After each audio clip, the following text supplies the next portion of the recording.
सातारा जिल्ह्यात आल्यानंतर ऊसाच्या बद्दल बोललो नाही आणि साखर कारखानदारी बद्दल बोललो नाही, तर आमचे पालकमंत्री आणि आमचे राजे आमच्या हेलिकॉप्टरला उडूच देणार नाहीत। त्याच्यामुळे मी या ठिकाणी त्यांनाही आश्वस्त करतो, माननीय शिवराजजींच्या सोबत येत्या आठवड्यात दिल्लीमध्ये माननीय HM साहेबांची वेळ घेऊन आपल्या साखर कारखानदारीच्या संदर्भातली बैठक आपण लावणार आहोत।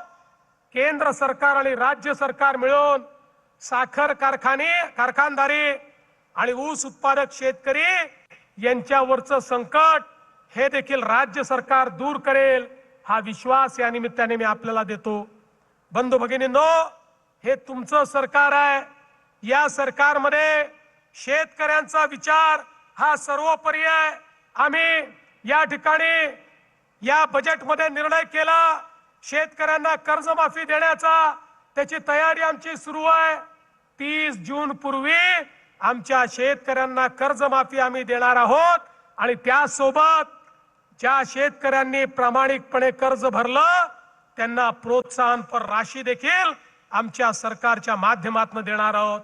आणि यासोबत माझ्या एवढ्या लाडक्या बहिणी आहेत, मैं शिवराज जी आपको आश्वस्त करना चाहता हूं, आम्ही मागच्या 2 वर्षामध्ये 50 लाख लाडक्या बहिणींना लखपती दीदी केलाय, पण 50 लाखांवर आम्ही थांबणार नाही। माझ्या 1 कोटी बहिणी लखपती दीदी होतील आणि त्या खऱ्या अर्थानं आमच्या अर्थव्यवस्थेचं संचालन करतील।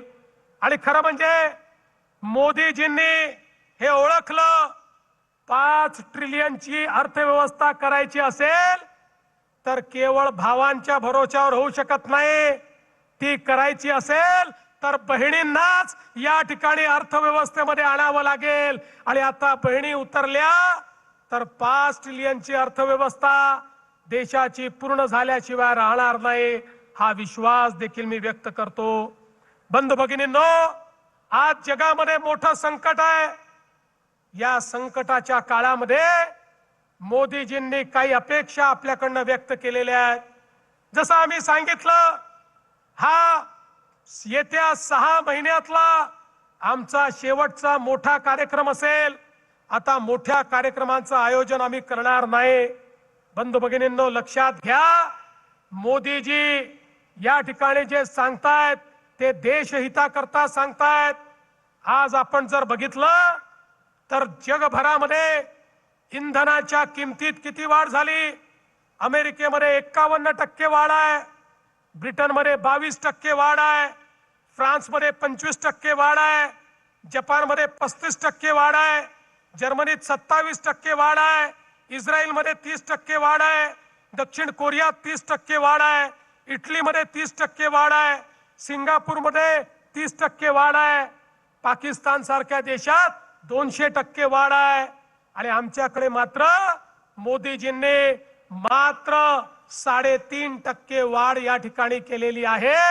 आणि ती देखील आता इतके दिवस तर ती वाढ त्यांनी होऊ दिली नाही। बंधू भगिनींनो, ज्यावेळी देश संकटामध्ये असतो, ज्यावेळी जगावर संकट असतं, अशा काळामध्ये माननीय प्रधानमंत्री महोदयांनी जर काही अपेक्षा व्यक्त केल्या, आपापल्या परीने आपण त्या अपेक्षेकृत काम करणं ही आपली जबाबदारी आहे। बंधू भगिनींनो, आपण देशभक्त आहोत आणि देशभक्ती ही अशा परिस्थितीमध्ये आपण किती देशाकरता त्याग करू शकतो याच्यावर अवलंबून असते। आणि फार मोठा त्याग हा काही मोदीजींनी अपेक्षितच केला नाही। या ठिकाणी परकीय चलन वाचवण्याकरता सोन्याची खरेदी नका करू, 6 महिने हे आपल्याला सांगितलेलं आहे। इंधन जेवढं वाचवता येईल तेवढं इंधन वाचवा हे आपल्याला सांगितलेलं आहे। आणि त्याकरता वेगवेगळ्या उपाययोजना आपल्याला सांगितलेल्या आहेत। अनिर्बद्ध पद्धतीनं खतांचा उपयोग करू नका हे आपल्याला सांगितलेलं आहे।